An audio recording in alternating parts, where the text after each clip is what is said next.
Binge the full week ad-free over at patreon.com/inspired disorder. What you manifest in your mind, you can bring to reality. The Circle Season 2 has been released on Netflix. It was a staggered release, which I believe Season 1 did a similar thing. It was basically released over the course of 3 or 4 weeks. I'm not sure. The first, let's see here. First one, April 14th, then 21st, 28th, and then May 5th. So it was 3 chunks of actual episodes and then the finale. And then I think they just released kind of a behind the scenes kind of a video that's a mashup of The Circle and some other show Netflix has that's supposed to be like a late night kind of a show, but starring or hosted by David Spade. I think it's David Spade.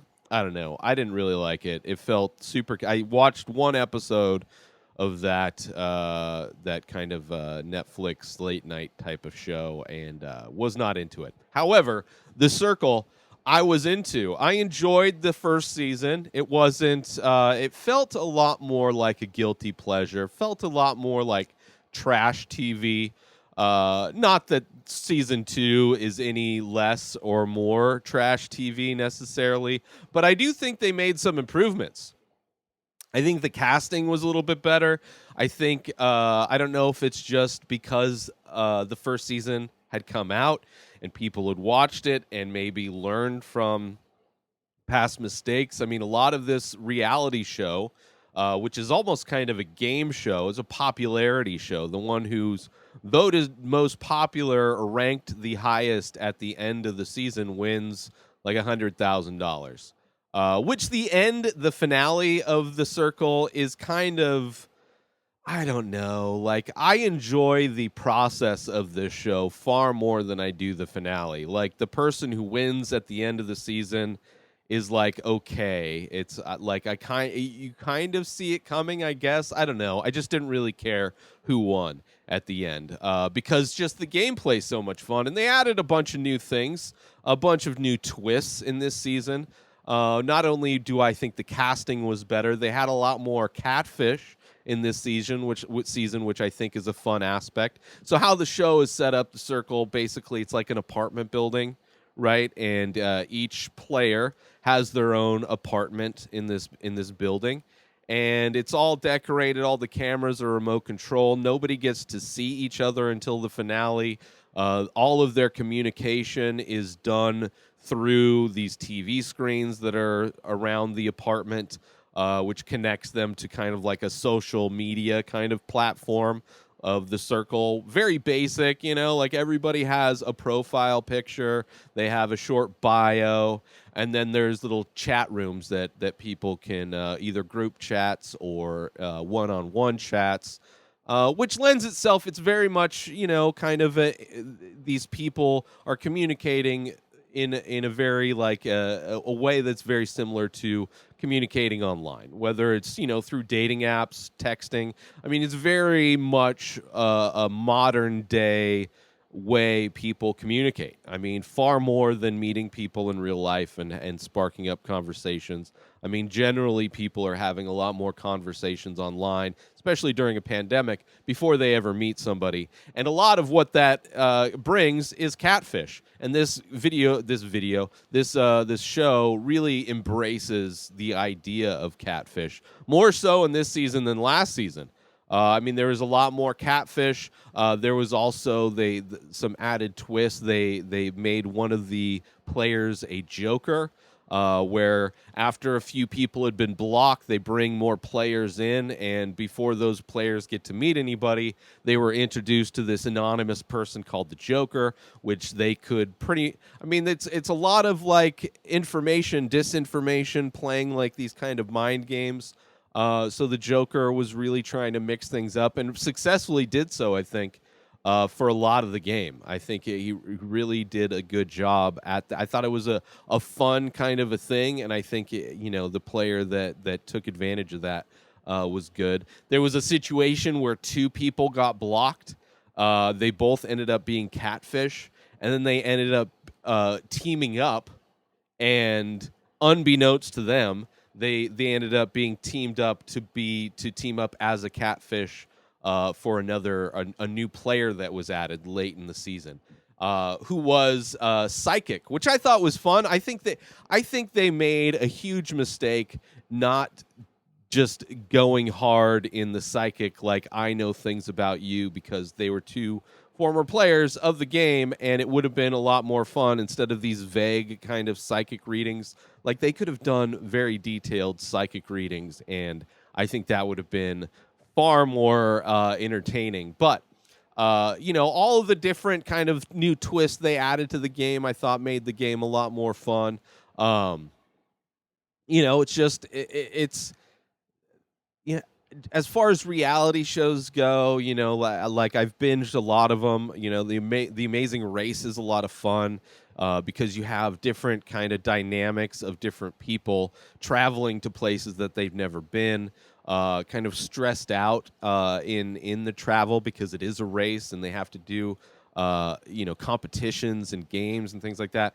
It's a far more complex show, which I enjoy quite a bit, which I feel like The Circle is in some ways following in those similar footsteps as far as adding a lot more to the gameplay. Because then there's other shows like Survivor, which is all about just being it's all a mental game. Like the games they play are kind of pointless.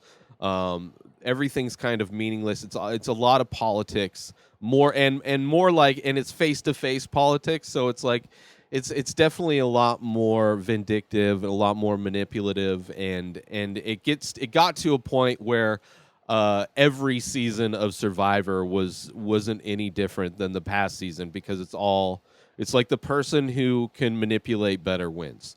So I think like The Circle in a lot of ways could fall trap to the Survivor, even though Survivor's a massively popular show. But it's one, unlike Amazing Race, like I could watch every season of Amazing Race and I enjoy each season differently. Survivor, it ended up being too much of the same, and I just couldn't enjoy it as much. So The Circle, I think with the changes that they've made, I think it's fun. I think the way it's produced, the fact that everybody's kind of isolated, it makes the show itself kind of pandemic proof. So if we do find ourselves in a reality where pandemics are kind of a common thing, The Circle could really start pumping them out. But I'm surprised they don't pump them out a lot more in general. I mean, the fact that I think it's been about a year since season 1. Let's see. Season 2 was April 14th of 2021, and season 1 was January of 2020. So it was a year and a half. Like, during the pandemic, the producers of The Circle could have effortlessly produced this show, and because you only have a certain amount of thing, they're all quarantined in different rooms with remote control cameras. You could test whoever you need to test. Like, this is a show where we should be on season 3 or season 4. They are pumping out. I haven't watched any of the seasons that take place, or the versions of The Circle that take place in different countries. There's like I think there's one in Brazil. I think there's one in France. Both, they're all available on Netflix. I haven't watched them yet. I'm not that into it to where I'm gonna read subtitles of people dictating messages to screens. I don't know if I enjoy the show to that extent. I mean, it might be nice to see how people in different cultures interact online, see how different it is, especially, with catfish and just how deceptive people tend to be, or, just how nice people tend to be. Like, I wouldn't be surprised if some countries were just super nice to each other, and it was completely amicable, very little drama, which would make for a bad reality show. But it's surprising in general that these aren't being pumped out more in the U.S. I mean, I assume it's a popular show. I don't know how popular season 1 was. I mean, it came out just before the pandemic. I know I enjoyed it. And season 2, I thought, was an even better expression of the show.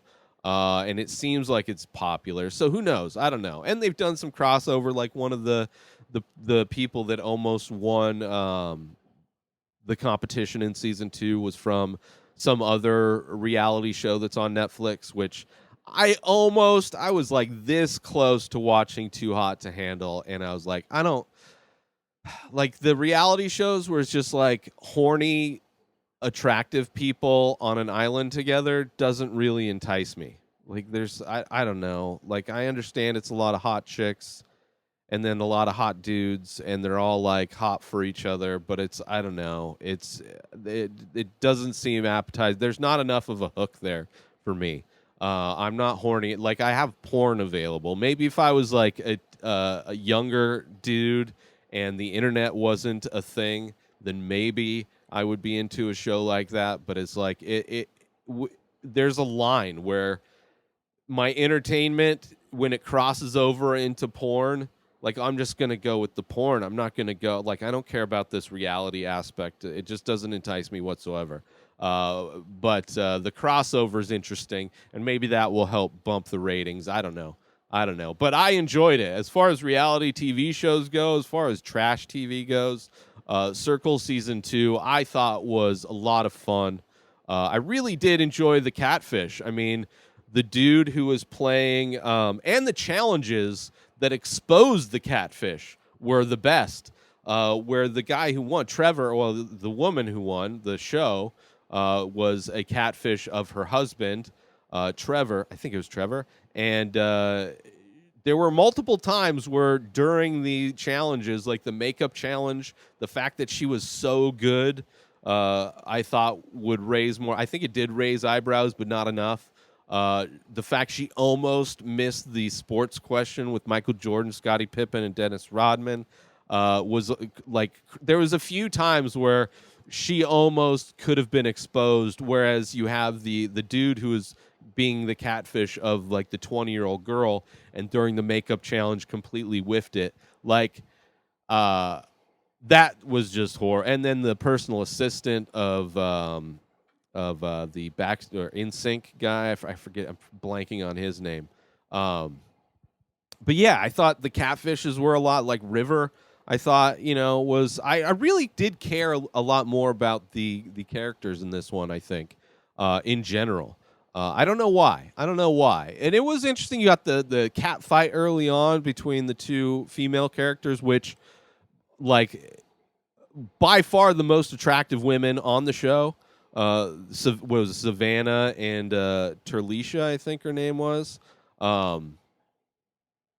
By far the most two attractive, in my opinion. The woman from the other reality show, Too Hot to Handle, yes, I enjoyed the accent, and she had gigantic breasts, but absolutely zero ass at all. I mean, and kind of annoying. She's just kind of, like, there's just like this attitude that super attractive people have that's like a naivete towards life because a lot of things are given to them. They don't necessarily have to struggle. I'm sure they have different struggles, but there's just an attitude that uber attractive people have, and it's probably the reason why I can't get into shows like Too Hot to Handle. There's just not enough. There's not enough humility in those shows. And so I wasn't really like, there's a very, like, they don't, and I'm sure it's a wrong assumption on my end, but they don't feel like there's a lot, doesn't seem like there's a lot of depth there, which I'm sure is not true for all super attractive people. But if you are a super attractive person, you can be highly successful in this reality, in this culture, without having to know or do anything very impressive or talented or requiring any skill. I mean, look at the Kardashians. Aside from releasing a sex tape, they don't do anything. They don't. They're just like popular. They're famous for being famous. I don't know. But anyway, The Circle Season 2, I loved it. Watch it. Check it out. And I'm excited for Season 3. I will definitely binge it. It is a show that I enjoy. Get yourself some amazing coffee from our sponsor, StationHouseCoffee.com, and follow Station House Coffee on Instagram. It's a place where you get small batch, single origin, premium coffee brewed specifically for you out in Thetford Center, Vermont, and shipped directly to you. Go to stationhousecoffee.com, order your coffee today, and follow Station House Coffee on Instagram. New episodes of The Ray Taylor Show come out every single day. Subscribe on IGTV, YouTube, and everywhere else podcasts are found. Binge the full week ad-free over at patreon.com/Inspired Disorder. Buy Ray Taylor Show merch over at inspireddisorder.com, and follow the show on Instagram at Ray Taylor Show. Have a wonderful day, everybody. Peace out!